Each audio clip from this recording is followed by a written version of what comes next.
반도체 매출액 14조 원. 이동전화 서비스 부문 19년 연속 국가 고객 만족도 1위. 고용 창출 100대 우수기업에 빛나는 그 이름 SK. SK그룹은 행복을 함께할 인재 채용을 위해 4가지 잠재력을 기대합니다.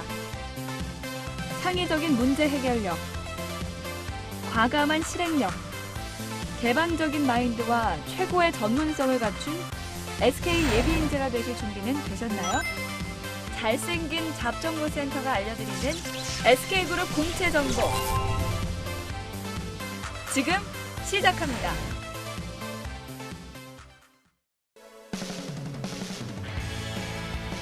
안녕하세요. 성공 취업의 시작 잡정보센터 이은정입니다. 하반기 대기업 공채 일정이 슬슬 공개되고 있습니다. 현대차그룹은 이번 달 30일부터 9월 9일까지 하반기 신입 채용 서류 전형을 실시할 거라고 밝혔고요. 또 SK그룹과 LG그룹 등도 9월 초에 하반기 공채 일정이 시작될 예정이라고 합니다. 자, 2, 3주 정도 남은 것 같은데요. 정말 코앞으로 다가왔는데 그럴 때일수록 저희 잡정보센터에서 마련한 대기업 공채 특집이 취준생 여러분들이 정말 절실하게 필요할 것 같습니다. 그래서 저희가 더 열심히 더 알찬 정보 많이 드릴 수 있도록 저희도 최선을 다하겠습니다. 자, 오늘도 열일해 주실 분 모셨습니다. 스타 강사님이시죠? 위포트의 홍기찬 강사님 나오셨습니다. 어서 오십시오. 네, 반갑습니다. 네, 기찬 쌤, 이 SK그룹도 공채를 앞두고 전국 투어를 실시한다면서요? 주요 대기업들이 공채 이전에 이렇게 다양한 설명회를 진행하고 있거든요. 네. 그래서 SK 같은 경우도 서울, 부산 등 이 주요 도시에서 탤런트 페스티벌이라고 해서 합격한 선배들, 그다음에 채용 정보를 좀 공유하는 그런 시간을 가질 예정입니다. 저희 방송도 취준생들한테는 좀 필요하겠죠? 그렇죠. 그러니까 근데 여러분들 발품 팔아서 직접적으로 이 채용 담당자들 만나고 그다음에 네. 선배들의 목소리를 듣는 작업도 필요해요. 근데 더해서 방송 보시면서 인적성 관련된 부분들도 좀 패턴들을 익히는 그런 시간이 됐으면 좋겠습니다. 네, 그리고 오늘 이분에게도 또 기대를 걸어봐야 될 것 같습니다. 커리어 칼리지의 임성아 강사님도 자리하셨습니다. 어서 오십시오. 네, 반갑습니다. 네, 임성아입니다. 이 탤런트 페스티벌보다 더 네. 알찬 내용 부탁드려요. 아유, 오늘도. 그럼요. 항상 이제 네. 극비 문서가 공개되는 잡정보 센터가 아니겠습니까? 네. 그래서 오늘도 같이 한번 SK 인적성도 살펴보고 추가적으로 여러 가지 또 꿀팁 전해드리도록 하겠습니다. 네, 기대를 해보겠습니다. 자, 2016년 남학생들이 뽑은 가장 입사하고 싶은 대기업 1위. 올 하반기 1,600명이라는 정말 대규모 신입사원 채용을 진행할 기업 SK그룹의 합격 전략에 대해서 오늘 살펴볼 겁니다. 자, 오늘은요, SK그룹의 인적성 검사인 SKCT 고득점 비법을 알아볼 텐데요. 일단 인적성 검사는 그룹별로 또 이름도 다르고요. 또 시험 시간, 유형, 문항수도 모두 다르다고 합니다. 임성아 간사님께서 어떻게 치러지는지 좀 소개 좀 해주시죠. 네, 일단 SK 인적성도 굉장히 어려운 시험 중에 하나라고 좀 학생들 사이에서 정평이 나 있는데 실제로 어떤 문제들이 출제되고 문항수 그리고 시험 시간수 이런 것들을 좀 알아보도록 하겠습니다. 네. 그래서 영역은 3단계로 나눠지는데요. 실행 역량 그리고 인지 역량 그리고 심층 역량 이렇게 나눠져 있습니다. 그래서 실행 역량에서는 30문항으로 이루어지고 이걸 20분간 실시를 하고요. 그다음에 이제 인지 역량에서 우리가 흔히들 생각하는 수리, 언어 그리고 또 역사가 들어갑니다. 그리고 직무 판단력까지 보고 있어요. 이렇게 해서 인지 역량 70문항짜리를 80분 동안 풀게 되어 있고요. 마지막으로 심층 역량이 우리가 흔히 생각하는 인성에서 360문항을 50분 동안 풀게 이렇게 구성이 되어 있습니다. 네. 네. 그래서 이제 조금 더 구체적으로 알아보면 이 30문항이 출제되는 실행 역량은 이제 원인 파악 그리고 어떤 추리력 이런 것들을 봐서 이 해결 방안을 이제 모색을 하고 또 목표를 세우고 추진하고 이런 것들로 이제 이런 상황이 주어지고 거기에 대해 해결하는 문제가 출제가 됩니다. 그래서 이제 70문항이 또 출제되는 인지 역량은 여러분이 이제 잘 아실 거고요. 또 이제 그 이외의 것들 이제 뭐 인적성은 어떻게 다른지 이런 것들을 좀 구체적으로 오늘 같이 살펴보도록 하겠습니다. 네, 뭐 흠앳 아시죠? 흠앳, 네. CJ 캣, 그다음에 네. 사트, 두산 디캣 등등등 정말 다양한 네. 인적성 검사들이 있는데요. 근데 어제 민혁 쌤도 말씀을 해주셨듯이 그 중에서도 이 SKCT가 또 어렵다고 하는데 어렵나요? 근데 요즘 기업들이 점점 좀 어려워지고 있어서 추리라든가 막 공각 지각 능력은 SK보다 더 어려운 기업들도 있어요. 그런데 네. SK 특징 중에 하나는 네. 아까도 이야기가 나왔지만 실행 역량이라고 해서 이제 비즈니스 상황 판단 관련된 그런 좀 특수한 유형들이 나오고요. 그다음에 인지 역량에서 아주 독특한 건 수리, 그다음에 언어, 역사 이런 부분들은 다른 기업들도 출제가 되고 있는데 네. 직무 판단이라고 해서 각 직무별로 좀 필요한 어떤 상황을 주고 또 그런 개념들을 확인하기 위한 프로세스가 이루어지고 있기 때문에 평상시 내가 지원하는 직무에 대해서 좀 관심이 있었던 분들이 네. 더 쉽게 맞출 수 있는 그런 유형의 시험이다 이렇게 보시면 되겠습니다. 네, 아까 송하쌤께서도 말씀해 주셨습니다만 인지 역량은 또 적성 검사와 비슷하고요. 또 네. 심층 역량은 인성 검사와 비슷하다고 하셨는데 그럼 실행 역량은 정체가 뭔가요? 그러니까 기업 입장에서는 우리가 왜 소셜 인텔리전스, 네. 사회 지능 뭐 이런 것들 얘기하잖아요. 네. 그러니까 사회 지능, 정서 지능, 실용 지능. 그러니까 다른 기업들도 예전에 삼성도 이런 부분들이 출제가 됐었는데 상황 판단이에요. 그래서 어떤 기업에서 우리가 접할 수 있는 그런 비즈니스 상황을 주고 네가 거기서 다른 사람들과의 협업, 그다음에 업무를 진행할 수 있는 원칙에 맞춰 어떤 기준을 선택할 것이냐 이런 걸 묻는 문제가 나오고 있습니다. 그렇다면 이건 공부를 해도 이렇게 점수 고득점을 낼 수 있는 부분인가요? 이 부분은 뭐 공부해서 된다기보다 여러분들이 좀 조직 생활할 수 있는 어떤 원칙 같은 것들 네. 그런 부분들 좀 알고 있어야 되겠죠. 네. 그렇습니다. 뭐 공부해도 오르는 게 아닌 건가 봐요. 그렇죠. 네. 이게 그래서 이런 식이에요. 뭐 예를 들어서 뭐 과장님이 뭐 어떤 상황에서 뭐를 시켰는데 그러고 나서 부장님이 뭘 시켰다. 뭐 이런 것들 있잖아요. 네. 흔히 이제 인바스켓이라고도 부르는데 그런 거는 좀 이게 정말 이게 어떻게 살았냐 뭐 이런 문제라서 좀 이 부분은 좀 어렵게 느껴지실 수 있을 것 같습니다. 그렇다면 그 상황 판단 문제 예를 좀 들어볼 수 있을까요? 그러니까 아까 임종환 강사님이 이야기하신 그런 거예요. 뭐 너하고 바로 윗상사 대리가 어떤 업무를 맡겼다. 그런데 과장이 바로 연이어서 또 어떤 업무를 시켰고 네. 마지막에 우리 그룹의 그룹장인 부장님이 어떤 업무를 맡겼다. 그럼 너는 무슨 일부터 할 거냐 이렇게 물어봐요. 네. 그럼 이제 아이들이 그러거든요. 뭐 부장님이 제일 높은 사람이니까 부장님 일을 시켜야 한다. 네. 또 어떤 친구는 대리가 제일 오래 볼 사람이니까 대리가 시킨 일을 해야 된다. 뭐 이상한 소리 하는데 결국 기준점은 뭐냐면 시급한 일을 먼저 해야겠죠. 네. 그러면 내가 만약에 신입사원이라고 문제에서 가정을 하면 그 시급성을 객관화시켜서 판단하기가 어렵잖아요. 그럼 이제 뭐 어떤 상사한테 물어봐가서 의사결정을 받고 그거에 맞춰서 업무를 수행하게 될 거예요. 그래서 제가 좀 말씀드리고 싶은 부분은 그 기업에서 요구하고 있는 인재상의 덕목들이 기업들마다 다르긴 한데 통상적으로 우리가 원하는 건 조직 내부적으로 업무가 이루어지니까 조직 친화력을 갖고 있어야 되고 또 요즘 윤리경의 큰 화두잖아요. 원칙은 지켜져야 되는 거죠. 그다음에 또 아무래도 대기업들이 채용이 이루어지다 보니까 친기업적인 성향의 질문들을 가끔 하는 그런 기업들도 있습니다. SK는 아닌데요. 네. 그래서 그런 좀 기업에서 요구하고 있는 인재상이 과연 무엇일까? 그리고 협업을 진행하는 과정에 있어서 나는 어떤 의사결정을 취해야 할까? 이런 부분들을 좀 생각하고 문제를 푸셨으면 좋겠습니다. 네, 알겠습니다. 자, 그렇다면 이번에는 인지 역량 부분을 한번 짚어볼게요. 인지 역량은 또 수리, 언어, 역사, 직무 판단 이렇게 세부적인 과목으로 네. 나뉘어져 있는데요. 이 중에서도 취준생들이 제일 중요하게 여길 과목은 어떤 게 있을까요?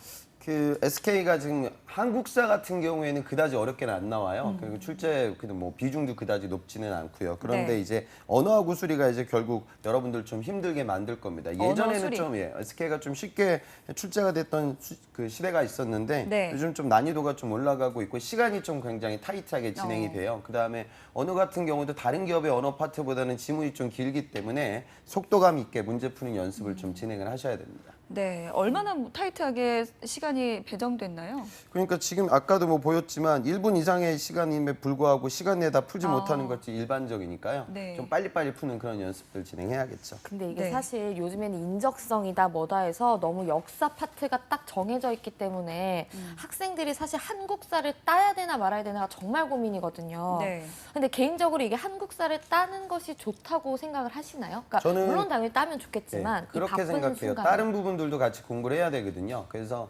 공기업 관련돼서 내가 좀 내 전공이라든가 과거 노력이 있었다. 그래서 공기업이 한국사 자격증 가산점을 주는 기업들이 있거든요. 네. 그런 친구들이라고 하면 또 겸사겸사 준비를 할 수 있을 거예요. 그런데 뭐 LG 같은 경우도 한국사가 거의 홈페이지에 나와 있는 수준에서 출제가 되고 SK도 난이도가 그다지 높진 않아요. 그러니까 한국사 자격증을 취득할 때 공부해야 될 역사의 수준과 일반적인 민간 기업 적성에 나오는 한국사의 수준은 갭이 있거든요. 그래서 여러분들이 좀 공격까지 같이 생각한다고 하면 투자를 좀 하시고요. 아닌 분들이라고 하면 그냥 간단하게 한국사 정도만 개인적으로 정리를 해도 맞추는 데는 큰 어려움은 없을 겁니다. 네. 이게 또 SK도 직무 역량을 또 인적성에서부터 물어보니까 네. 이게 원래 학생들은 직무 역량이 없거든요.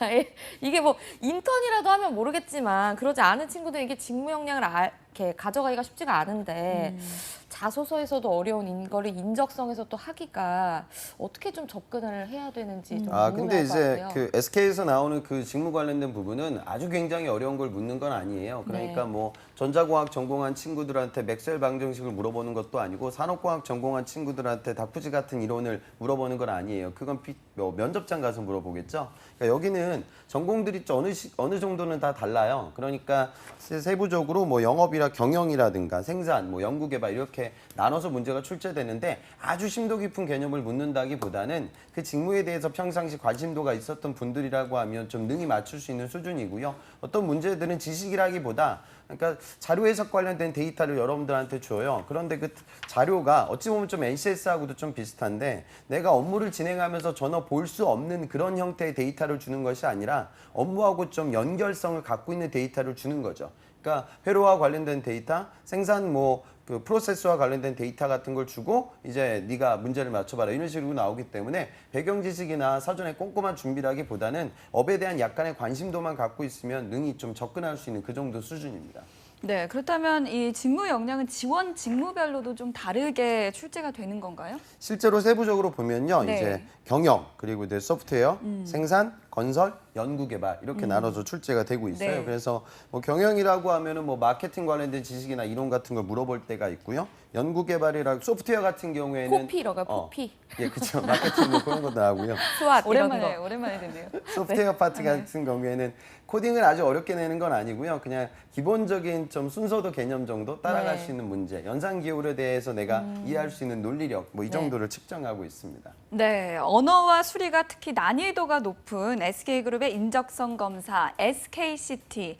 실제 문제는 어떻고 또 어떻게 풀어야지 고득점을 얻을 수 있는지에 대해서 한번 살펴봐야 할 텐데요. 문제풀이법은 잠시 후 40초 후에 공개가 됩니다. 포기하지 마라. 좌절하지 마라. 경쟁에서 이겨라. 저는 이런 말 하고 싶진 않아요. 좌절할 수도 포기할 수도 있죠. 경쟁에서 질 수도 있습니다. 저도 못 치는데 익숙한 선수인데 대신에 이런 말 하고 싶습니다. 괜찮아. 넌 잘하고 있어.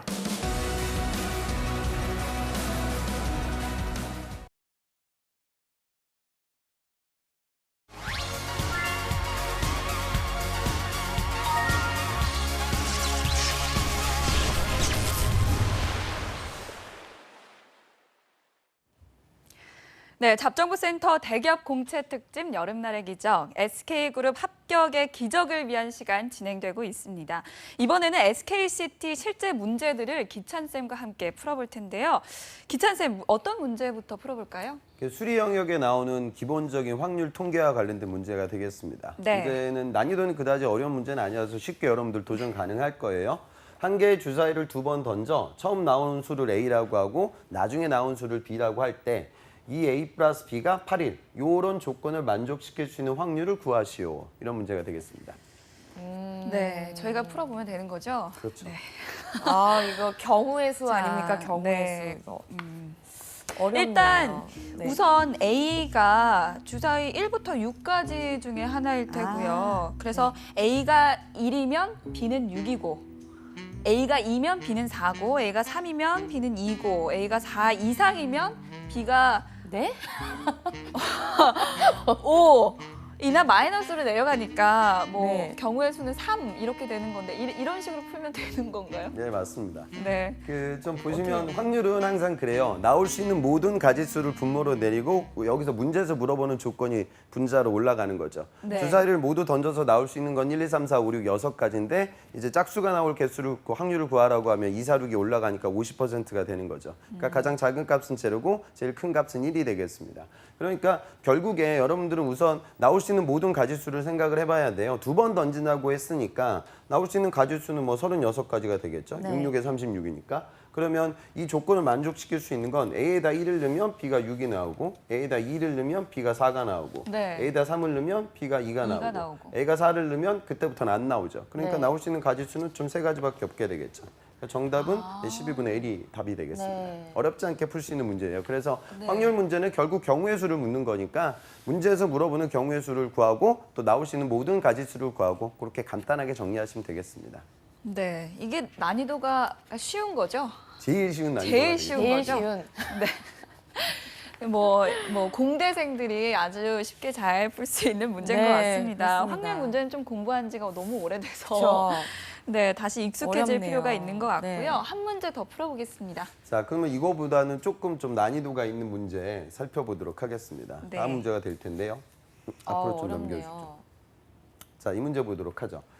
어느 의사의 오진율이 10%다. 전체 환자 중 실제로 암에 걸린 환자는 20%다. 이 의사가 환자를 암이라고 판단했을 때 실제로 그 환자가 암 환자였을 확률을 구하시오. 이건 앞선 이거는 문제보다는 조금 정답을 난이도가 있는 따는 문제가 문제는 되겠습니다. 네. 송아 쌤 한번 풀어보세요. 아, 네. 아, 오진율이 10%. 네. 그 실제 암에 걸린 환자가 20%인데 암에 걸렸어. 그러니까 암이라고 진단한 게 맞는 확률이 90%. 알겠어요. 그러니까 오진율이 10%니까 암에 걸렸을 확률, 그러니까 10분의 9가 오진이 아닐 확률, 10분의 9 구. 곱하기 암에 걸린 10분의 2를 곱하면 되나요? 맞나요?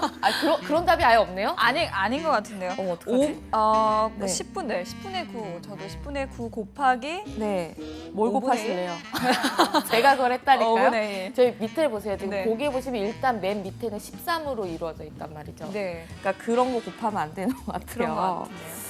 아, 저희가 이 열심히 10분의 풀어보려고 했는데요. 아, 이게 진짜 감이 안 어렵네요. 오네요. 아니, 진짜 이게 어렵네요. 조금 아까보다는 좀 어렵긴 하죠. 네. 이게 확률 문제에서는 조금 난이도가 있는 문제, 오진율이- 조건부 확률 문제가 되겠습니다. 조건부 확률이라는 건 여러분들 문제 조건 이렇게 하시면 돼요. 항상 어떤 조건을 줘요. 여기서 나와 있는 조건은 뭐냐면 의사가 환자를 암이라고 판단했을 때예요. 그러니까 이 조건부 확률 문제를 풀 때는 판단했을 그렇게 때요. 보시면 돼요. 여러분들 방송 보는 분들은 네. 어떤 조건을 뭐뭐라고 하는 경우 뭐뭐라고 했을 때 뭐뭐라고 하는 시 그 조건을 항상 분모로 내리도록 하세요. 그러니까 그 조건을 내리고 그다음에 그 문제에서 묻는 건 뭐냐면 결국 분모는 암 판정이 나올 수 있는 모든 확률이에요. 그다음에 그걸 분모로 내리고 우리가 문제에서 묻는 건 정말 실제로 환자가 암에 걸렸을 때 암 판정을 받았을 확률을 분자로 올리면 되는 거거든요. 실제 예, 그러면은 이렇게 생각하시면 돼요. 분모에 내려오는 건 네. 암 판정이 나올 확률입니다. 암 판정이 나올 수 있는 케이스는 2가지 경우가 있을 거예요. 첫 번째는 실제로 내가 정말로 암에 걸렸어요. 그 확률은 얼마죠? 0.2가 되겠죠? 네. 내가 진짜로 암에 걸렸고요. 의사가 나를 제대로 진단을 내렸어요. 곱하기 0.9를 해야겠죠. 네. 이 부분은 내가 진짜로 암에 걸려서 제대로 진단을 받았을 확률이에요. 그런데 이 사건 말고 또 한 가지 사건이 있죠. 뭐가 있을까요? 나는 실제로 암에 걸리지 않았어요. 0.8이겠죠. 내가 암에 걸리지 않고 멀쩡한데 의사가 오진을 곱하기 했어요. 그 0.1. 확률은 0.1이겠죠. 이 2가지 사건을 더하게 되면 어떤 경우 확률이냐? 결국 모든 암 판정이 나올 수 있는 확률이 될 거예요. 네. 그러면 이게 이제 분모 기준으로 잡히게 되고 문제에서 묻는 건 정말로 내가 암에 걸려서 암 판정을 받았을 확률이니까 이 놈을 위로 올려야겠죠. 그죠? 그래서 이렇게 계산을 하셔야 돼요. 그래서 조건부 확률 문제를 풀 때는 항상 이런 데다 밑줄을 그으세요. 아, 의사가 환자를 암이라고 판단했을 때 그러면 이걸 내가 분모로 내린다. 네. 이렇게 좀 생각을 하시고요. 더 중요한 건 항상 모든 문제는요. 그러니까 이 문제를 좀 못 푸는 친구들은 그럼 안판정인 받았을 확률을 어떻게 구하지? 그 조건으로 내리는 부분은 당연히 한 가지 사건이 아니에요. 한 70%는 두 가지 사건이고요. 정말 어려운 문제는 세 가지 사건으로 나옵니다. 그러니까 문제에서 주는 조건의 사건을 이벤트를 내가 멀티플하게 확률을 만들어 놓고 그중에서 내가 어떤 놈을 분자로 올릴까 이렇게 좀 패턴을 잡고 연습을 하시면 어렵지 않게 문제는 접근이 가능합니다. 정답은 이제 계산해 보시면 여러분들 4번이라는 걸 4번. 찾을 수 있습니다. 아, 이게 오늘 약간 이제 이윤정 아나운서와 제가 이제 문제적 여자 이런 걸 하려고 했는데 그냥 문제네요. 네. 문제네요. SK는 정말. 못 가는 걸로 네. 하겠습니다. 근데 이런 문제를 아니, 1분 정말로 안에 풀어야 어렵네. 되는 거죠? 네. 그렇죠. 네, 그리고 또 수리 영역 문항이 20문항으로 알고 있는데 이런 확률 문제가 몇 문제나 출제가 되나요? 그 방정식하고 섞여서 나와요. 확률만 네. 나오는 건 아니고요. 지난 시간 때 제가 뭐 방정식 문제도 풀어드렸는데 일반적으로 쉬운 방정식과 확률이 같이 좀 이렇게 섞여서 한 3분의 2 정도 출제가 되고 있고요. 나머지 문제는 이제 자료 해석으로 또 출제가 되고 있습니다. 아, 근데 그렇군요. 이거 있잖아요. 이 인적성이 그러니까 물론 제가 이제 수학을 좀 못하는 편이긴 했지만 네. 근데 이제 여자 문과생들은 좀 어려워할 것 같다는 맞아요. 생각도 들거든요.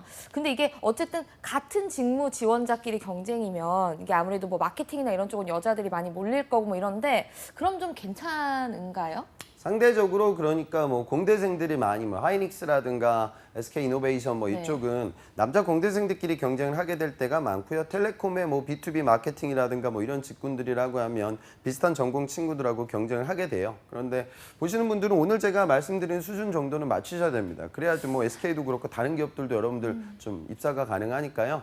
그래서 좀 적극적으로 다 맞추는 사람은 없어요. 그런데 상대적으로 또 어떤 기업들은 떨구기 위한 적성도 있거든요. 그러니까 이 친구가 그동안 열심히 노력을 해왔는데 야 이거 수리력하고 추리력이 너무 현저하게 부족해서 힘들겠다. 현저하게. 네, 그렇게 여러분들 필터링 되면 안 되잖아요. 그죠? 그러니까 어느 정도만 준비하세요. 다 중학교 수준입니다. 저희 지금 오늘 걸러진 건가요? 중학교 수준이군요. 네, 알겠습니다. 저희는 걸러진 걸로. 이미 걸러졌습니다. 근데 궁금한 게 네. 이게 정말 직무끼리의 경쟁인지 아니면 네, 이 전체 맞아요. 평균에서 어느 정도 예를 뭐 30% 이런 애들 떨어지는 게 있는지 이게 궁금해요. 그러니까 그렇게 보시면 되겠죠. 그러니까 기업들마다 조금씩 다르긴 하고 그때 상황마다 달라질 텐데 뽑은 네. 인원은 어느 정도 정해놓고 모든 프로세스가 시작이 돼요. 네. 그럼 그 목표를 두고 경쟁하는 친구들이 이제 비슷한 친구들끼리 모이니까 네. 어차피 이제 상대적인 싸움이 될 거예요. 그래서 여러분들하고 비슷한 계열 전공 친구들 대비는 좀 앞서가기 위한 노력을 하셔야겠죠. 그러니까 어떤 기업들은 정말 수능처럼 적성 하나로 그냥 완전히 승부를 보는 기업들도 있지만 또 어떤 기업들은 나중에 뭐 최종 면접장 가서도 적성하고 그다음에 자소서 평가 1차 면접을 같이 종합해 가지고 최종 면접장으로 보내는 기업들도 있거든요. 네. 그러니까 이거 하나 못 했다고 해서 여러분들 떨어지는 건 아니지만 상대적인 노력은 좀 이루어졌으면 좋겠습니다. 알겠습니다. 네, 알겠습니다. 자, 마지막 문제 하나가 남아 있는데요. 이거는 좀 어려운 문제인가요? 이 부분이 요즘 뭐 자료 해석 또 NCS도 마찬가지고요. 기본적으로 예전에는 데이터를 주고 네. 데이터에서 그냥 단순하게 나눗셈 해가지고 계산해봐라 이런 식으로 문제가 나왔는데 요즘은 문제가 조금 어려워지고 있어요. 어려워진다는 건 뭐냐면 단순 계산력보다는 논리력을 측정하는 문제가 출제되고 있다. 그렇게 보시면 되겠어요. 이 문제를 좀 살펴보면 지금 연도별 가구수와 주택보급률, 연간 주택 건설 실적 그다음에 가구당 주거공간 평형, 가구당 1인당 주거공간 평형 뭐 복잡한 데이터를 우리에게 보여주고 있습니다. 그런데 이 문제에서 묻는 건 뭐냐면 자 2008년 가구당 구성원 수를 물어보고 있어요. 2008년 가구당 구성원 수를 구해야 됩니다. 이거는 문제가 잘못됐어요. 원래 이거는 외국어 영역에 나와야 되는 거거든요. 이런 표는 이 수리로 나오면 곤란합니다. 이거 그러니까 정말 그래도 어렵네요. 일단 이거. 풀어봐야 될 텐데요. 네. 일단 이게 전혀 뭘 어디다 곱해야 될지도 모르겠고 이게 네. 그러니까 오, 보니까 어렵네요. 1인당 면접이 그러니까 일인당. 밑으로 내려갈수록 넓어지고 있고요. 그리고 가구 수는 줄어들고 있어요. 이걸 가지고 푸는 거죠. 아닌 뭐 그렇게 것 같은. 한번 해보시죠. 네, 일단 자료 해석부터가 안 되는 것 같은데. 네. 아 근데 정말로 어렵네요. 이게 뭐 가구수 1인당 구성원 가구수 구성원 수 1인당? 어떻게 풀어야 될까요? 이거 전혀 감도 안 오는 조금 상황인데. 쉽지는 않을 거예요. 근데 네. 여러분들 한번 좀 잘 봐주셨으면 좋겠습니다. 당황하지 마시고요. 묻는 건 뭐냐면 2008년 가구당 구성원 수를 묻고 있어요. 가구당 구성원 수예요. 그러면 결국 가구당 구성원 수라는 건 뭐예요? 인구수를 가구수로 나눈 거겠죠. 있잖아요. 그러니까 가구당 구성원 수는 인구수를 가구수로 나눈 거예요. 자, 그런데 지금 이 문제를 보면 2008년 데이터, 지지고 복구해봤자 어차피 2008년 데이터에서 우리가 문제를 풀어야 돼요. 그런데 가구수가 보이네요. 그죠? 네. 그럼 우리가 만약에 인구수만 나와 있다고 하면 문제는 끝나는 거예요. 나눗셈으로 계산할 수 있단 말이죠. 그런데 안타깝지만 어때요? 인구수가 안 나와 있어요. 그죠? 네. 그러니까 이제 어렵게 여러분들이 내비칠 거예요. 자, 그럼 봅시다. 가구수를 알려줬는데 인구수를 어차피 나와 있지 않으니까 이 가구수를 적용해가지고 우리가 이 문제에 접근할 수는 없단 말이에요. 네. 어차피 2008년 데이터에서 이 문제는 풀릴 수밖에 없는 상황이니까. 자, 그럼 주택 보급률? 이거는 여기 나와 있는 인구수, 가구수의 비율하고는 너무나 다른 데이터예요. 얼마나 주택을 보유하고 있냐 이런 비율이니까 우리가 써먹을 수 있는 데이터가 못 돼요. 연간 주택 건설 실적, 해마다 아파트를 얼마나 많이 지었냐? 이거 가지고 우리가 인구수, 가구수를 어떻게 측정할 수 있겠습니까? 얘도 탈락이에요.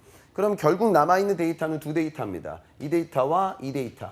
가구당 주거 공간 평형, 1인당 주거 공간 평형. 뭔가 정확히는 모르겠지만 나는 인구수라는 개념과 가구수라는 개념을 활용해가지고 문제를 풀어야 되는데 네. 여기 가구라는 말이 보이고요. 1인당이라는 개념이 들어가 있어요.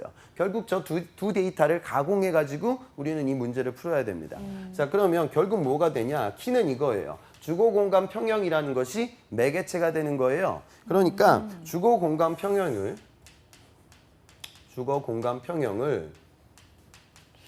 요거를 가구수로 나누고요. 그리고 주거 공간 평형을 이번에는 인구수로 나누는 거예요. 제가 이걸 글씨를 1분 잘 안에 쓰는데 풀 수 이게 아니 지금 인구수로 나누는 거예요. 아니, 일단 주거 공간 평형. 주거 공간 평형. 이게 메인이에요. 그러면 이게 나눗셈을 하면 어떻게 되죠? 이게 쭉쭉쭉 날아가면서 결국 이놈과 같은 값이 될 거예요. 네. 선생님, 이걸 어떻게 그렇게 쉽게 추론을 하죠? 네. 이건 제가 추론한 게 아니에요. 뭐예요? 이건 누가 한 가구당 주거 공간 평형이고요. 이건 네. 1인당 주거 공간 평형입니다. 다시 말해 이게 뭐다? 63.1이고요. 여기 나와 있는. 그다음에 이 밑에 건 뭐다? 1인당 주거 공간 평형 20.2죠. 결국 이 두 데이터를 활용해가지고 답을 구할 수 있는 문제예요. 핵심은 이렇게 보시면 돼요. 그러니까 이거보다 더 쉬운 개념은 이런 식의 문제입니다. 우리나라와 호주의 환율을 알려주고 우리나라와 미국의 환율을 알려주고 미국과 호주의 환율을 구해봐라. 나눗셈이거든요. 그러니까 여러분들은 항상 이것만 좀 기억하세요. 내가 시험장에 갔는데 뭘 물어보고 있는데 데이터가 안 보여. 그러면 8할 이상은 나누라는 소리예요. 그럼 나는 여기 있는 숫자 중에 도대체 어떤 놈으로 나눠야 할까? 요 고민만 하면 돼요. 그러면은 좀 여러분들이 당황하지 않고 문제 접근이 가능할 겁니다. 그런 부분들 좀 고려해서 연습을 진행해 보셨으면 좋겠어요. 요즘 네. 자료 이건 뭐 SK뿐만이 아니라 많은 기업에서 지금 자료 해석이 단순 계산 문제가 안 나오고 이런 식의 추론 문제들이 많이 나오고 있으니까 노력을 좀 해 보셨으면 좋겠습니다. 아니 근데 학생들이 주거 공간 건평이 뭔지를 아나요? 이게 야, 정말 저는 아니 진짜로 저 당황스러워서 이게 풀 수가 있나? 이걸 푸나요 학생들이 실제로? 우리 사는 주거 공간 평형이죠. 예, 그 정도는 이제 아셔야죠. 보통 그 학생들이 이 문제를 얼마나 많이 네. 맞춰요? 이 문제는 많이들 틀려요. 많이 제가 틀리죠? 일부러 그래서 여러분들 이렇게 좀 사인을 네. 주기 위해서 보여드린 거니까 너무 당황하지 마세요. 네, 실제로 이건 알겠습니다. 저 공대생들도 많이 틀립니다. 네, 이 문제는 정말 만만치가 않은 것 네. 같은데요. SK그룹이 이 남학생이 가고 싶은 1위 기업으로 뽑혔잖아요. 네. 이 인적성 검사 문제 보고 여학생들은 다 마음을 접을 것 같은데 여학생들한테 한마디 말씀해 주시죠. 기찬 쌤. 네. 여러분들 이게 있어요. 그러니까 이건 진짜 농담이 아닌데 제 학생들도 여학생들의 특징이 뭐냐면 이게 좀 마인드 컨트롤도 중요해요. 그러니까 데이터를 네. 볼 때 뭔가 좀 풀 수 있다라는 개념으로 봐야 되는데 이제 못 푸는 친구들의 특징이 이거 뭐야, 이거 숫자 되게 많네, 뭐 이런 생각으로 이제 문제에 들어가면 진짜로 못 풀어요. 그러니까 자료 해석은 약간 자신감이 필요합니다. 그래서 공부하는 거예요. 그러니까 좀 문제집을 좀 풀어봐야 이게 내가 좀 맞출 수 있는 수준이구나. 이런 좀 마인드 컨트롤 여러분들 꼭 가지셨으면 좋겠습니다. 네, 알겠습니다. 또 제가 봤을 때는 아닌 문제는 빨리빨리 넘기는 것도 맞아요. 실력이에요. 아닌 것 그것도 같으면 용기 넘기세요. 있게. 네. 여러분은 주거 공간 건평을 풀 수 없습니다. 알겠습니다. 자, 반대로요. 또 역사나 또 언어 같은 거는 공대생들이 또 어려워하는 네, 그쵸. 영역이잖아요. 또 SK그룹도 한국사 문제가 있다고 했으니까 네. 수준이 어느 정도인지 한번 살펴보면 좋을 것 같은데 네. 자, 조금 도전해 볼 만한 문제도 좀 보여주시죠. 자, 이 문제는 이제 SK 인적성 문제인데요. 보세요. 아래 문화유산이 출토된 곳으로 올바른 것은 결국 문화재와 그 문화재가 나온 장소를 고려하는 문제가 되겠습니다. 네. 저 말은 뭐죠? 저 말은 뭐죠? 아, 저는 저거는 알아요. 천마도. 그렇죠. 네. 천마총. 예, 천마총 안에 있는 천마도죠. 천마도. 예, 그래서 경주에 경주에 있는 있는 거 문화재가 아닌가요? 되겠죠. 네. 그러니까 경주는 이제 나가 되겠죠. 이 네. 문제는 그다지 아마 어렵지 않게 여러분들 접근이 가능할 거예요. 네. 역사 수준을 좀 이렇게 보셨으면 좋겠어요. 그러니까 여러분들 우리 왜 예전에 우리 수학 공부할 때 처음에는 의욕에 불타올라가지고 맨날 집합만 공부했었잖아요. 지금 학생들도 그래요. 무슨 뭐 동해 옥저 민며느리 제도 뭐 이런 거 외우고 있는데 네. 그런 거 잘 안 나와요. 그러니까 나오는 수준은 그러니까 여러분들 국사 교과서 같은 거 보면 문화재라고 치면 네. 중고등학교 때 배웠던 국사 교과서에 나와 있는 그런 이미지 사파들 있죠? 네. 그 정도 내용들만 좀 정리하시면 돼요. 시간이 그렇게 오래 걸지는 않습니다. 그래서 너무 깊이 있는 내용으로 들어가기보다 굵직굵직한 사건과 이벤트를 정리하는 그런 수준에서 좀 그럼 노력하셨으면 예를 좋겠어요. 들자면 이 문화 유물은 어느 시대의 건가 뭐 이런 그쵸. 것들이 나온다는 그러니까 이 거죠? 문화재가 어느 나라의 문화재고 재고. 뭐 어느에서 어느 그 장소에서 시대는 출토가 어땠는지 됐을까 뭐 그런 식이죠. 것들. 아, 알겠습니다. 자, 이렇게 SKCT 문제풀이까지 맞춰봤는데요. 마지막으로 SK그룹 인적성 검사 고득점 전략에 대해서 좀 알려주시죠. 사실 뭐 언어라든가 수리, 역사 이런 부분들은 다른 기업들과 크게 다르지 않습니다. 네. 그래서 여러분들 SK가 서류 전형 패스를 장담할 수 있는 사람이 방송 보는 분들 중에 많지는 않을 거예요. 네. 그래서 통상적인 언어 수리 한국사 정도는 정리를 하시고요. 나중에 이제 여러분들이 또 서류가 합격이 되게 되면 아까 나와 말씀드렸던 직무와 관련된 문제 패턴들이 약간 낯설 수 있으니까 네. 좀 문제집을 통해서 이런 식으로 문제들이 출제가 된다. 정답은 없지만. 그래서 그래도 좀 어느 정도 기출들을 본 상태에서 시험장에 가는 것과 여러분들이 거기서 독해하게 되면 조금 더 당황을 많이 하게 되실 거예요. 그래서 그 정도 수준으로 준비를 하셨으면 좋겠습니다. 기차 선생님, 근데 저 정말 궁금한 게 하나 있는데 이런 거예요. 예를 들어서 딱 학생들이 자기를 알잖아요. 이 인성 관련 문제인데, 그러니까 내가 봤을 때 나는 기업적인 뭐 조직적인 스타일은 아니야. 좀 약간 말하자면 사업가 같다고 해야 될까? 좀 그런 학생들이 조금 독립적이고 조금 개인적인. 그럼 그런 친구들이 내가 봤을 때 솔직하게 하면 떨어질 것 같은 거죠. 조직적인 사람을 원하니까. 그러면 이제 조금 내가 봤을 때 이 질문의 답은 예를 들어서 A를 하고 싶은데 내가 그냥 B를 한다거나 이런 식으로 속여서 풀었다고 하면 그러면 이게 뭐가 나을까요? 근데 사실 기업 친화적인 뭔가 조직적인 스타일은 아니고 확실히 난 누가 봐도 개인적이고 독립적인 사람인데 이걸 조금 거짓말로 푸는 게 좋을까요? 아니면 솔직하게 푸는 게 좋을까요? 솔직해야 되지 그 않을까요? 부분은 사실 제가 이렇게 단언해서 말씀드리기는 힘들어요. 케이스 네. 바이 케이스가 될 텐데 저는 우선은 좀 솔직하게 풀려고 합니다. 왜냐하면 그 지표들 중에 그러니까 무슨 뭐 기업에서 여러분들 개그맨 뽑는 건 아니고요. 아티스트 뽑는 건 아니에요. 내가 좀 창의적이지 않다 하면 창의적이지 않다고 마킹할 수도 있는 거예요. 근데 더 중요한 건 이제 여러분들 만약에 결과치에 이 친구는 거짓말쟁인데요. 이렇게 나와 있으면 치명타예요. 그래서 신뢰성이라는 것들을 유지하는 게 가장 중요하긴 합니다. 그런데 또 현실적으로 아까 질문 나왔듯이 그러니까 아주 기업에서 예민하게 반응하는 부분들이 있거든요. 어떤 네. 기업들은 갑자기 문제 풀다가 난데없이 무슨 뭐 오노경영, 복수노조, 친기업 정서 이런 걸 물어보는 기업들도 네. 과거에 있었고요. 아까 말씀드린 극단적인 개인주의를 너무 강조하게 되면 이 친구는 능력은 좋은데 여긴 회사예요. 혼자 일하는 곳이 아니고요. 조직에 좀 부합돼야지 업무를 진행할 수가 있죠. 그러니까 이 부분은 제가도 뭐 단언 드릴 수는 없지만 제일 중요한 건 우선 신뢰성을 유지해야 된다. 그런데 기업형 인재로 보이는 부분들은 생각을 해야 된다. 그러니까 저는 모르겠어요. 일반적인 커먼센스 안에서 생각을 하셨으면 좋겠어요. 우리가 살면서 법을 지키면서 살죠. 우리가 룰을 지키는 이유는 뭐죠? 룰을 지키는 게 나한테 좋으니까 지키는 걸 거예요. 네. 그다음에 우리가 조직에 희생을 하는 이유는 뭐죠? 조직이 잘 돼야 내가 잘 되니까 희생을 하는 거겠죠. 그러니까 일반적인 조직 생활의 범주의 테두리 내에 있는 일반 상식들이 있는데 그런 부분들을 조금은 생각을 해보셨으면 좋겠어요. 그러니까 군대에 갔다 온 남학생들이나 장교 출신들이 이런 부분들을 어느 정도 조직 생활을 해봤기 때문에 잘 아는데 여성 구직자들이 또 이런 부분들에 대한 어려운 부분들이 있으니까 주변 지인들하고 한번 이야기도 좀 나눠보는 것도 약간의 팁이 될 것 같습니다. 알겠습니다. 자, 지금까지 SKCT 고득점 비법과 문제풀이 함께 해봤습니다. 오늘 도움 말씀 주신 위포트의 홍기찬 강사님 고맙습니다. 네, 그리고 오늘도 수고해주신 커리어 칼리제 임성아 강사님도 고맙습니다. 네, 감사합니다.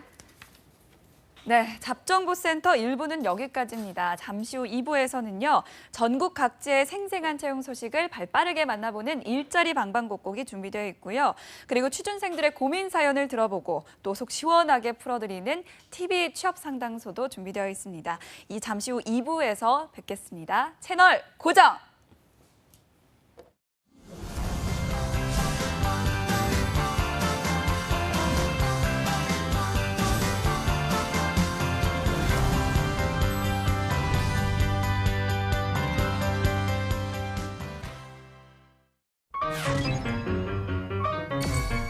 You can talk about the pit, barbecue, the band was jumping, the people too. Mess around, they're doing the mess around, they're doing the mess around, everybody doing the mess around. Everybody was juice, you can bet your soul. They did the boogie woogie with a steady roll, they mess around.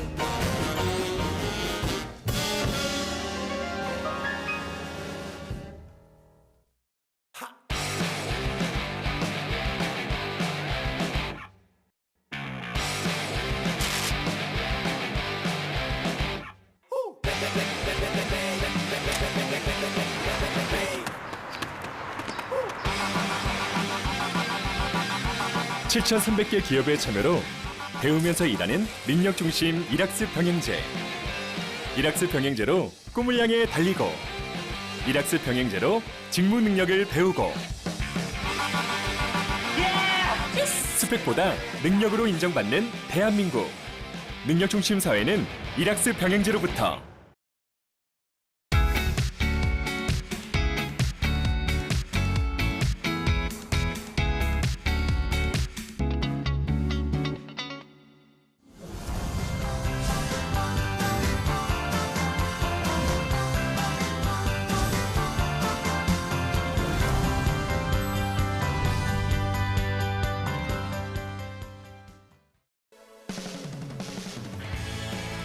성공취업의 시작 잡정보센터 2부 시작했습니다. 2부에서는요. 취업준비생들의 답답한 고민을 들어보고 속 시원하게 해결해드리는 취비 취업상담소가 준비되어 있고요. 그리고 전국 각지의 생생한 채용 소식을 발빠르게 만나보는 시간 일자리 방방곡곡이 준비되어 있습니다. 먼저 일자리 방방곡곡부터 만나보시죠.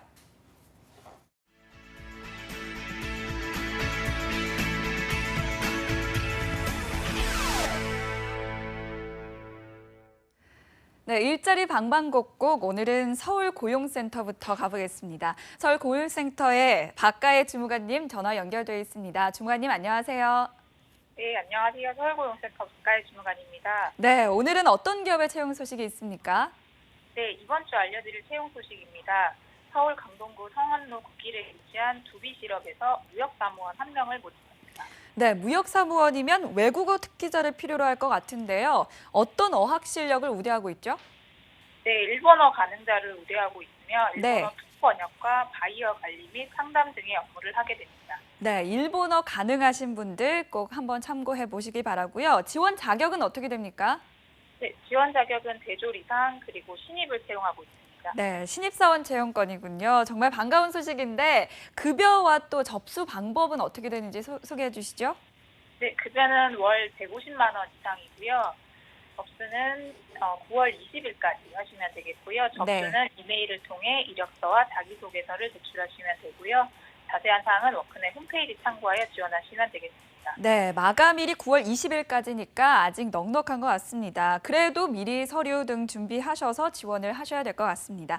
자, 서울고용센터의 박가혜 주무관님이었습니다. 고맙습니다. 고맙습니다. 네, 이번에는 전주로 가보겠습니다. 전주고용센터의 이주리 주무관님 안녕하세요. 안녕하세요. 전주고용센터 이주리 주무관입니다. 네, 전주 지역 채용 소식 어떤 게 있을까요? 네, 이번 주 전북 지역 채용 소식은 네, 구인사업장이 덕유산 국립공원입니다. 네. 탐방 프로그램 기획 및 운영 등 각종 탐방 서비스 제공을 담당할 기간제 자연환경 해설사 1명을 채용합니다. 네, 자연환경 해설사라는 이름만 들어도 대충 어떤 일을 하는지 알 것 같은데요. 그래도 우리 시청자 여러분들을 위해서 주무관님이 자세하게 설명 좀 해주시죠. 네, 생태 우수 지역을 찾는 탐방객을 대상으로 네. 생태 해설 및 안내를 하는 직업입니다. 네. 이번 구인권은 탐방 프로그램과 생태 관광 운영, 해설 자원 모니터링 및 탐방객 서비스 등을 맡게 됩니다. 네, 말씀하신 업무를 보니까 관련 자격이 좀 있어야 될 것 같은데요. 어떻습니까? 네, 맞습니다. 자연환경 해설사 자격증이 필수로 있어야 합니다. 네. 뿐만 아니라 식물보호, 산림공학, 해양환경기사 등 관련 자격증 소지자를 우대하고 있습니다. 네, 그럼 급여와 또 지원 자격도 이어서 알려주시죠. 급여는 월 155만 원 이상이며 면접 시 협의 가능합니다. 지원 자격으로는 학력, 경력 모두 무관합니다. 하지만 기간제 구인이기 때문에 근무 기간이 올해 12월 31일까지라는 것을 알아주셨으면 합니다. 네, 3, 4개월 정도 근무를 하는 기간제 구인이라는 점 참고를 해주시고요. 접수 마감은 언젠가요? 네, 마감은 8월 22일까지이고요. 네. 입사 지원을 희망하시는 분은 워크넷 구인 정보를 참고해서 응시 원서, 자기소개서를 우편 및 방문 접수해 주시길 바랍니다. 네, 접수 마감일이 5일밖에 남지 않았습니다. 지원하실 분들은 이 점 꼭 참고해 주시고요. 지금까지 전주고용센터의 이주리 주무관님이었습니다. 고맙습니다. 고맙습니다. 네, 이번에는 구미 지역 연결해 보겠습니다. 구미고용센터 홍은설 주무관님, 안녕하세요. 네, 안녕하세요. 구미고용센터 홍은설 주무관입니다. 네, 오늘 구미 지역 채용 소식 어떤 게 있습니까?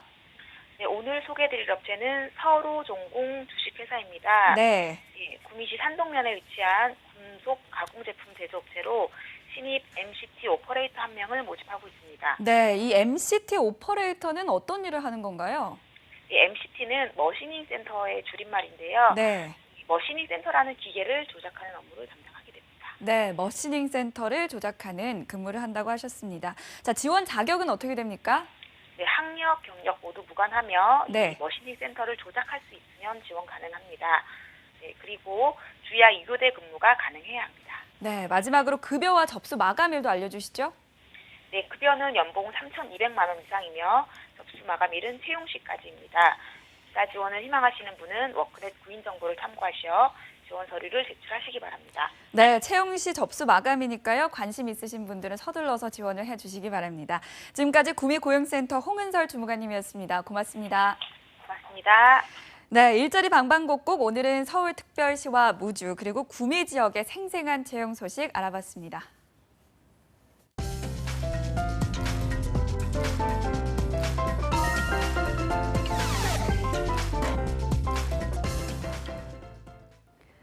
네, 이번 순서는 TV 취업 상담소 시간입니다. 오늘은 취업 고객이 선임 연구원이신 정진영 코치와 함께합니다. 어서 오십시오. 네, 안녕하세요. 네, 오랜만에 뵙는 것 같은데요. 잘 지내셨어요? 네, 잘 지내고 있었습니다. 네, 그리고 또 수요일마다 사연을 읽어주는 남자죠. 이남기 아나운서도 오늘 자리했습니다. 네, 어서 오십시오. 안녕하세요. 네, 자 어제가 말복이었는데요. 학생들 요즘 많이 바쁘죠? 네, 뭐 날씨가 더워도 요즘 인턴 채용 계속 공고 올라오고 있거든요. 네. 그래서 취업 스터디 하면서 정말 열심히 취업 준비하더라고요. 네. 좀 캠퍼스 분위기도 좀 싱숭생숭하고 요즘에 공채 일정이 그렇죠. 많이 떠서 네, 그럴 것 네. 같은데요. 네. 어떻습니까? 뭐 스펙이 부족하다고 항상 많이들 얘기를 해요. 근데 네. 많이 있어도 부족하다고 하고 네, 적은 친구들도 부족하다고 부족하다고 하고 하고. 네, 그렇게 욕심이 싱숭생숭한 끝이 같아요. 없는 것 네. 같습니다. 자, 무더위 속에서도 최선을 다하는 만큼 학생들에게는 이번 여름방학이 좀 값진 여름방학이 되어야 되지 않을까라는 생각이 들고요. 오늘은 어떤 고민 사연을 가져오셨나요? 네. 취준생이라면 가장 많이 고민할 부분일 것 같아요. 네. 자기소개서 사연을 가지고 왔는데요. 네. 요즘은 취업뿐만이 아니라 뭐 대학 지원할 때도 또 봉사활동 신청할 때도 자기소개서를 쓰게 되잖아요. 그런데 작성법을 알아도 아무리 많이 알아도 막상 쓰려면 안 써지는 게 자기소개서거든요. 맞아요. 네, 그래서 공감하실 만한 그런 사연으로 오늘은 함께 해보고자 합니다. 네, 그리고 제가 어디서 들었는데 자소서 첨삭에 몇십만 원이나 들여서 한다는 네네. 소위 말해서 자소서 대필이라고 하죠. 네네. 그걸 하는 친구들이 있다고 하는데 네. 정말인가요?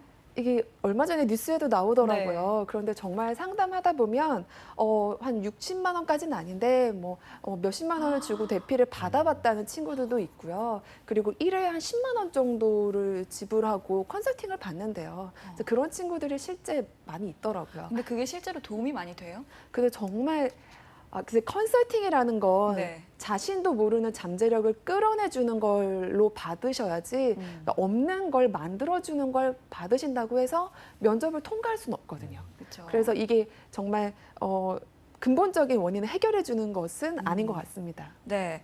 자, 이남규 아나운서도 자소서 많이 써봤잖아요. 많이 써봤죠. 근데 이 자소서 대필에 대해서 좀 어떻게 생각하세요? 사실 저도 작년까지만 해도 취준생이어갖고 자기소개서도 많이 써보고 면접도 이곳저곳 다녀봤는데 면접을 볼 때면은 제가 조금 자소서 쓸 때 이거 대충 썼다 하면은 답변이 막히거든요. 네. 근데 더군다나 이걸 남이 써줬다고 하면은 진솔한 대답도 나오기 어렵고 이거를 확신 있게 대답을 못 하거든요. 그러니까 이 자소서랑 이 자체가 쓰면 쓸수록 실력이 는다고 생각을 하니까 조금 힘들더라도 쓸수록 이제 취업에 한 발 더 다가간다는 느낌으로 좀 더 열심히 쓰셨으면 좋겠습니다. 네, 참 얼마나 급하고 간절했으면 오직했으면 자소서 대필까지 했을까. 이 답답한 취준생 여러분들 마음을 이해 못하는 거는 아닙니다. 하지만 내가 직접 쓴 게 아니니까요. 면접을 보든 또 실무 테스트를 하든 결국에는 탄로가 나거든요. 그러니까 누구의 도움을 얻어서가 아니라 본인 스스로가 직접 자신의 매력과 또 역량을 어필할 수 있었으면 좋겠다는 생각이 듭니다. 자, 사연을 읽기 전에 먼저 이남규 아나운서가 이 시간 함께 할 수 있는 방법 좀 소개해 주시죠. 네, 알겠습니다. 일단 저희 TV 취업 상담소에서는요. 158만 취업 준비생들의 공간인 다음에 취업 뽀개기 카페와 함께합니다. 카페에 올라온 실제 취업 준비생 여러분의 고민을 들어보고 해결해 드리고 있는데요. 여기에 함께하고 싶은 분들은요. 이 다음에 취업 뽀개기 카페 들어오시면 왼쪽 하단 메뉴 중에 취업 고민 Q&A 게시판이 있습니다. 여기에 궁금한 점, 고민거리 올려놓으시면 저희가 속 시원하게 해결해 드리도록 하겠습니다. 네, 자 오늘 사연 좀 보니까 자기소개서에 대한 고민인 것 같은데요. 고민 내용 좀 알려주시죠. 네, 일단 이 닉네임 드리머란 분의 사연인데 이건 네. 또 어떤 꿈이 있고 드리머. 어떤 고민이 네. 있는지 한번 살펴보겠습니다.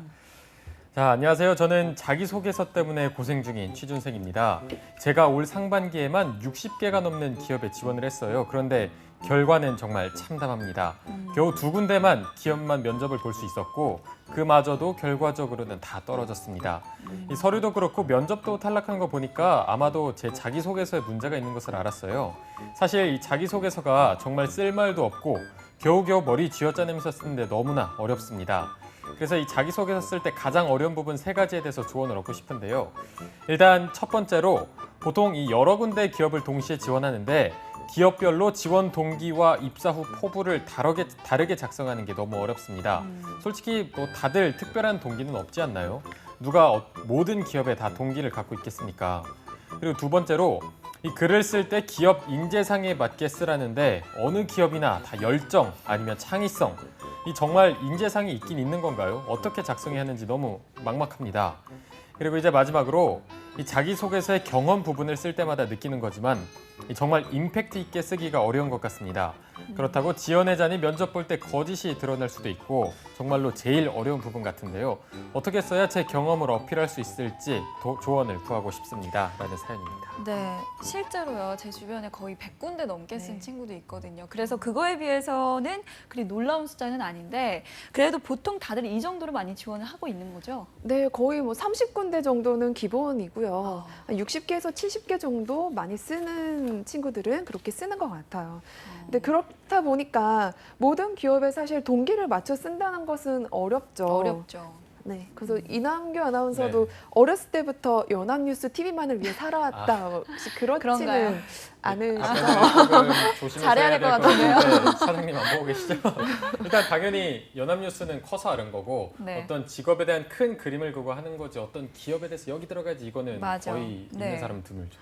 그렇죠. 그래서 실제 정말 구직자분들도 말씀하신 것처럼 어떤 한 기업만을 위해서 뭐 1학년 때부터 살아왔다던가 네. 그런 경우는 많지 않을 거예요.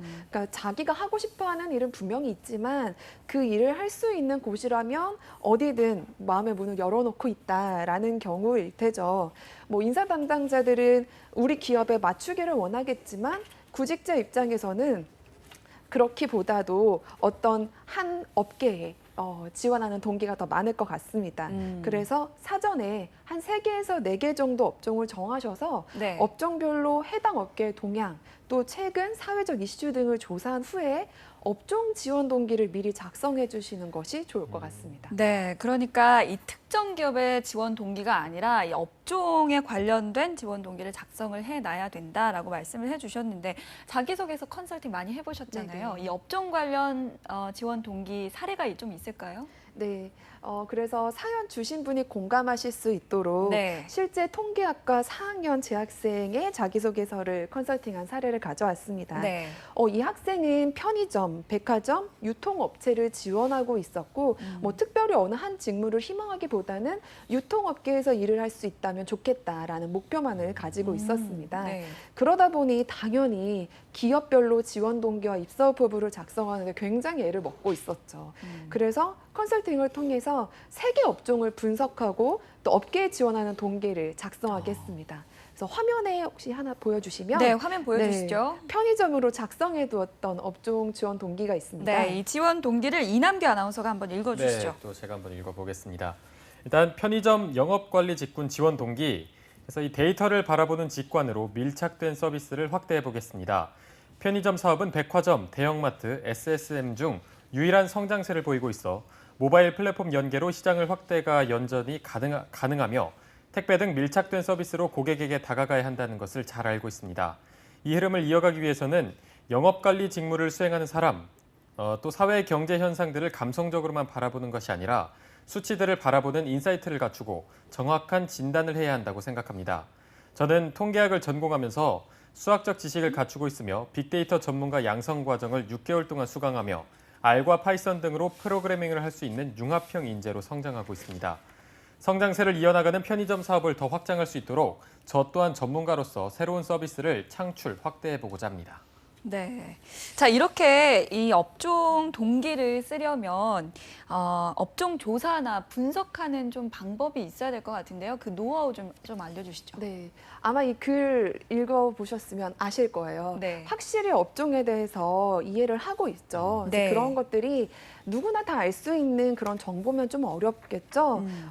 가장 중요한 건 오랜 시간을 들여서 뭐 여러 자료들을 보고 해당 분야의 사람들을 많이 만나보는 것이 가장 좋을 겁니다. 네. 그렇지만 시간이 별로 없는 구직자분들은 여러 경제 변수의 동향을 분석하고 전망하는 대기업들의 경영 경제 연구소들이 있습니다.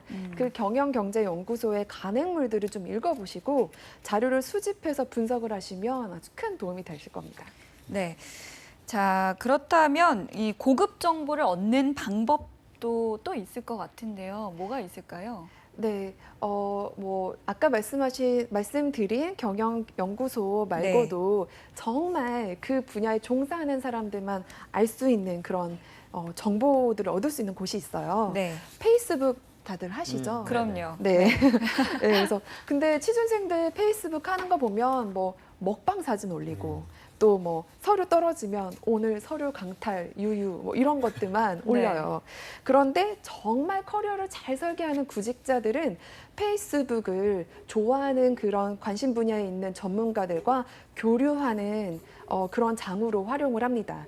바로 페이스북 그룹에 가입하는 건데요. 그래서 화면 보이시는 것처럼 네. 우선 페이스북에 들어가셔서 그룹을 가입하는 공간이 있어요. 네. 거기에 관심 분야를 클릭을 하시고 보시면 여러 가지 그룹이 나올 거예요. 그 그룹에서 가입을 하시고 올리는 여러 정보들을 꼼꼼히 읽고 또 질문도 하고 네. 그 정도만 해도 업계의 흐름이 굉장히 머릿속으로 정리가 될 겁니다. 이거 그렇군요. 해보시면 정말 효과가 크실 네, 거예요. 정말 효과가 있을 것 같고요. 요즘 SNS도 안 하는 사람 없잖아요. 그래서 이 방법 좀 활용을 해보시면 좋을 것 같습니다. 자, 두 번째 질문으로 넘어가 볼게요. 이 기업 인재상에 맞춰서 어떻게 지원서를 작성해야 하느냐 이것이었는데 뭐 열정, 창의성 많이 언급되는 이 인재상들 잘 쓰는 노하우가 있을까요? 네. 그 인재상에 맞춰서 잘 못 쓰시겠다 하시는 건 네. 홈페이지에 있는 단어를 그대로 쓰셔서 그래요. 그래서 예를 들어서 인재상에 도정 정신이라고 되어 있으면 거의 절반 정도가 첫 시작이 도정 정신을 갖춘 인재가 되겠습니다. 이렇게 쓰세요. 네. 굉장히 일차원적이죠. 적어도 내용을 살짝 바꿔서 자기 것으로 만들어서 1%의 가능성에도 미래를 현실로 이루어낸 경험이 있습니다. 라고만 시작하셔도 좀 다르죠. 네. 그리고 전체 글에 도정정신이란 말을 굳이 쓰지 않으셔도 돼요. 그냥 전체 맥락에서 충분히 도전하는 자세가 있구나라고 느껴지면 되는 거거든요. 네. 이게 가장 큰 포인트인 것 같습니다. 네. 일단 코치님의 말씀을 조금 정리해 보면 업계에 지원하는 동기를 작성해봐라. 그리고 작성할 때는 경영연구소나 페이스북 그룹의 글들을 참고해서 쓰고 또 인재상의 단어를 쓸 때는 그대로 베껴 쓰지 말고 글 맥락에서 묻어날 수 있게 그렇게 쓰라고 말씀을 해주셨는데 이제 마지막 고민만 해결하면 될 것 같아요. 이 경험 항목을 작성할 때 임팩트 있게 자신을 어필할 수 있는 방법 어떻게 써야 될까요? 네. 여러 가지 비법들이 아마 인터넷에 많이 검색되고 있을 거예요. 네. 근데 오늘은 잘 모르는 고급 팁 하나만 알려드릴게요. 바로 책 제목을 활용하는 겁니다. 네. 워낙 그 정보들이 두 갈씩으로 결론을 첫 문장에 작성해야 된다. 또 경험을 쓸 때는 구체적인 문제 해결 방법을 작성해야 된다. 이런 것들은 많이 나와서 알고 계시는데 사실 가장 어려운 건 어떤 말을 해도 상투적이고 누구나 할 법한 말들로 보인다는 거죠. 그럴 때 서점 웹사이트에 들어가셔서 원하는 그런 역량을 검색하셔서 책 제목을 참고하시면 임팩트 있는 문장을 만드실 수 있을 겁니다. 네, 이 책 제목을 참고하라는 점 정말 꿀팁인 것 같습니다. 자, 오늘 사연 주신 분은 상반기에 준비해 두신 게 있으니까요. 코치님께서 주신 팁만 잘 활용하면 충분히 보완할 수 있을 거라고 생각이 들고요. 자, 자기소개서를 이제 또 처음 쓰시는 분들을 위해서 좀 주실 수 있는 팁이 없을까요? 네. 정말 중요한 게 자기소개서를 쓰기 전에 경험을 6화 원칙에 따라서 에피소드를 우선 정리하시고 쓰셔야 된다는 거예요. 자기 것이 정리가 안 돼 있는데 어떻게 항목에 맞춰서 답을 쓰실 수가 있으시겠어요? 경험 정리를 우선 꼭 하셨으면 좋겠습니다. 네. 자, 오늘 자소서에 대한 고민 사연을 해결해 봤습니다. 자, 오늘 도움 말씀 주신 정진영 코치님과 그리고 이남규 아나운서 고맙습니다. 네, 고맙습니다. 네, 잡정구센터 오늘 준비한 내용은 여기까지입니다. 하반기 대기업 공채 대비를 위해 마련한 대기업 공채 특집 여름날의 기적. 내일은 SK그룹 면접 합격 전략에 대해서 살펴볼 겁니다. 내일 방송도 기대 많이 해주시고요. 저는 내일 오전 10시에 웃는 얼굴로 다시 찾아뵙겠습니다. 함께해 주신 여러분 고맙습니다.